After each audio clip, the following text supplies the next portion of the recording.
Step on it. Yes, sir. Somebody gon' get their ass kicked. Somebody gon' get their wheel licked. Somebody gon' get their ass kicked. Somebody gon' get their wheel licked. Beat 'em up. Stack, stack. Beat 'em up. Ah! What's up, boys? Welcome to another edition of the Battle of the Leagues preview review show with your host, the Commish Thrills Alexander. So, week 5, what a fun week that was. What fun it was to just jam this giant splinter right into my foot as I'm sitting here trying to scoot my chair in on the porch. Fuck, that hurt.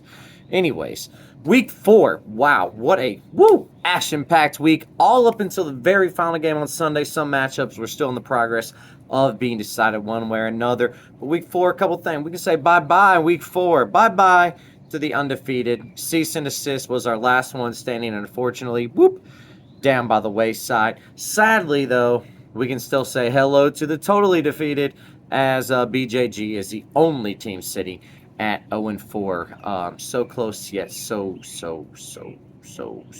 far away for B Green. Cease and desist.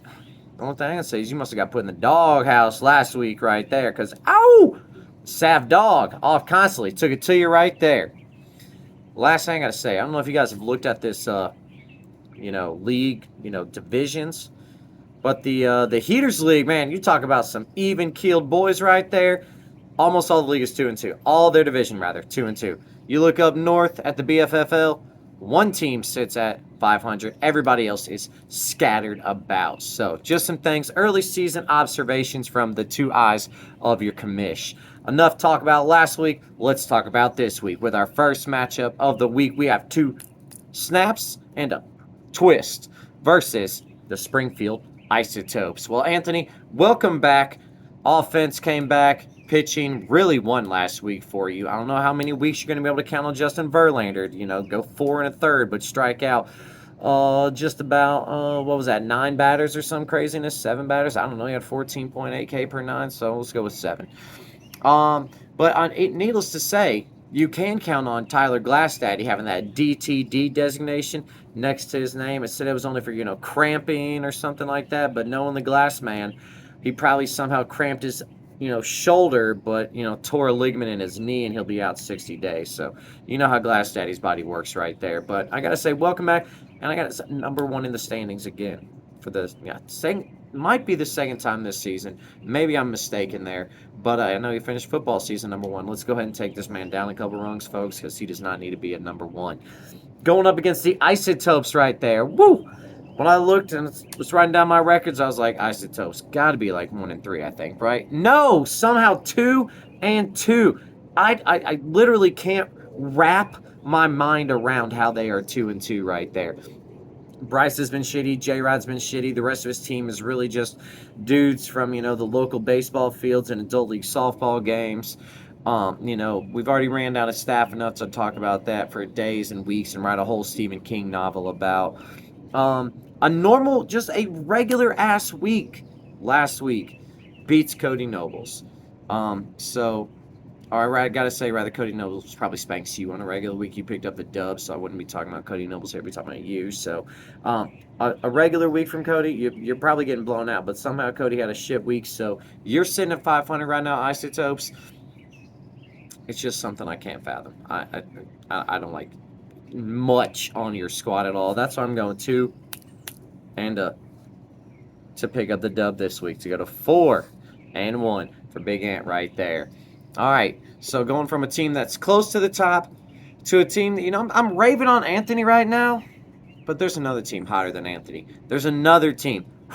Got some smoking guns right there. I'm talking about you, off constantly in our next matchup, going against Fat Bottom Girls right there. So, off constantly. Winners of 3 in a row, hottest team in the league. First thing I said in my first matchup video was, guys, Sav has played terribly all season last year. Might not get any better this year. And lo and behold, it appears it's gotten much, much better. Thanks to the likes of that fucking Ellie De La Cruz, motherfucking Bobby Witt Jr., and the pitching looks like it might be back up to Savdog levels. 2.41 ERA last week, 98 total bases, most of them from those guys. I gotta say, Savdog, when the matchup rolls around off constantly versus two and I wouldn't mind seeing a doghouse. I'm just gonna throw it out there. If you feel like throwing it back, feel free. But I think the rest of the league would enjoy some excellent Savdog Ant video right there. Just some cold hard facts about you two. Going up against Fat Bottom Girls was number one in the division last week, but a tie will bring you back down, and you're sitting at 2-1-1. The man is dedicated. All right, let's just go ahead and say that dedication. Willing to just drop position players that are starting for him in order to pick up another starting pitcher in an effort to pick up a dub or lower his ERA to a respectable range to pick up a victory. In his matchup last week, a respectable ERA of like 5.4 would have been more than enough to win, but he was seeking out victories right there from starting pitchers. Didn't really get what he needed, but loved the dedication there, Rymart. Probably would have won solidly if Matt Olson would ever wake his fucking ass up and do something. Jiminy freaking Christmas. Matt, you've played like shit. All right, I'm a Braves fan. I would have been happy if you would have kicked ass last week. I'm like, well, at least, he's doing it for the Braves. But luckily the Braves won, and you're sucking right now, so I'm fine with that. Rymart, team is nice, but I wouldn't say it's title nice just yet. But we can say that it's nice. All right, so Rymart off constantly. I got to go with Denzel, and I call him Denzel because Savdog is a man on fire. So, Savdog, you're picking up the victory this week, or rather, Denzel. All right, next matchup. Let's go to the team that Savdog knocked from the undefeated ranks, Cease and Desist versus Smell the Glove. Cease and Desist, I've said it's only a matter of time, and that clock struck, boom, midnight tonight. Mike Trout, out. Knee injury, I'm sure you know. I'm sure most of the league knows. But Mike Trout, yes, knee surgery. He's going to be out for a while. And that really hurts you, Cease and Desist. You do not have outfield depth to really speak of to even take over, 3/4, 3/5 of the work that Mike Trout was doing for your team. You do have plenty of relief pitchers if you're going to do a little hashtag wheel and deal. I just got to say, that's probably where you're going to start. So if you guys need relief pitchers and you have outfielders to spare, you might want to be throwing a deal out towards Cease and Desist. Some good things might come your way. All right, Smell the Glove. You're his opponent this week. What happened to that offense from last week? What happened? The offense last week kicked ass. The offense, 2 weeks ago, the offense last week just shit the bed. Just rolled around in it. It was so bad. Corbin Carroll being 1 for 18 probably didn't help that. Looks like Billy Baseball got out while the getting was good on Corbin. These kind of streaks, Corbin, this just between me and you, Corbsy, they don't bode well for our relationship. So if I'm ever to have a jersey with Carroll on the back, I'm going to need you to pick it up. I'm kind of one of those fair weather boys right there, drizzle. I'm in my soft guy era, so I'm going to need you to pick it up right there. Kind of like the rest of Smell the Gloves outfield is doing with Kyle Tucker. Tyler O'Neill just carrying the loads. I don't know if anybody saw Tyler O'Neill Sunday Night Baseball. Dude is yoked, all right? No wonder Smell the Glove wants him on the team. As soon as the baseball touches the bat, it's flying 440 feet. I mean, whoa. Looks like, they just photoshopped his head onto my body or something. It's crazy. What's not crazy, though, is you're going to pick up the victory this week. I think Cease and Desist is going to feel the effects just like that against Smell the Glove with Mike Trout being out. So, sorry, Cease and Desist. You're about to rack up your second loss in a row. All right, moving on to Commish versus Large Annual Deferrals. Battle of Titans. Battle of the Giants, if you will. Two of them, three-time champs of the BFFL, now known as the Battle of the League. So, if you don't believe me, you can just look on Cody's, Slack page. It does say three-time champ. In case anybody ever forgets, Cody is always quick to let you know. Both of them, though, coming off disappointing, just terrible weeks. 0-1-1 between the two of them. Cody, when we talk about you, I mean, is Buck's awakening? Is Byron Buxton having his awakening this year?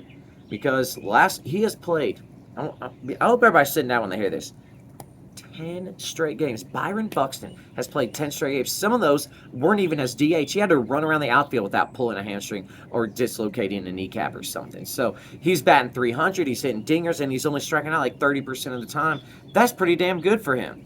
All right. And what's also good for Cody is that he's rocking his typical Cody Nobles litany of no-name, somehow decent starting pitchers whose jobs are literally to go out there and throw 6 or 7 innings, pick up a victory for Cody, and just keep their business moving. And it's absolutely insane. He's just like 6 innings, 7 innings, 6 innings, 7 innings, 6 innings, 7 innings.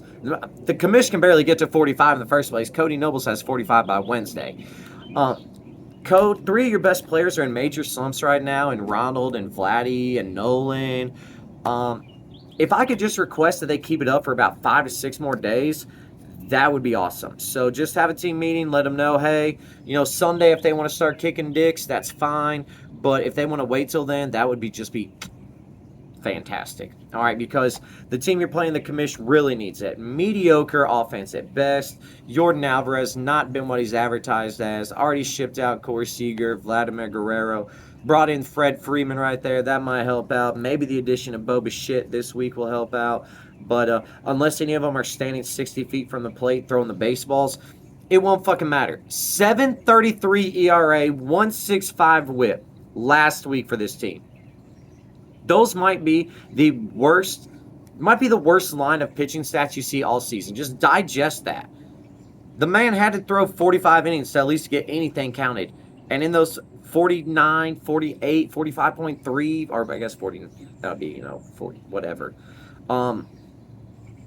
50. I wrote it down on my notes. 50 innings pitched, 7.33 ERA. Wowzer cadoodles. 1 win. How did that even happen?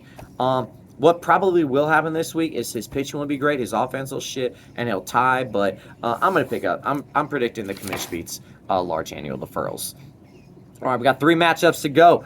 Now let's go to a battle of the non-Titans, I guess, the bottom dwellers. Let's go Be Kind. Almost Made a Sale versus Egghead right here. Almost Made a Sale. You almost need to change your name to Almost Got a Victory because you've done that a couple times this year. But it's not for lack of effort. You're coming close. You're making moves. You're making trades. You're 1 a.m. You're dealing stuff. You're doing what you can do, researching these crazy-ass players. I got to look at you and be like, who the fuck is this guy? And what do you know? He's got a 17.4K per 9.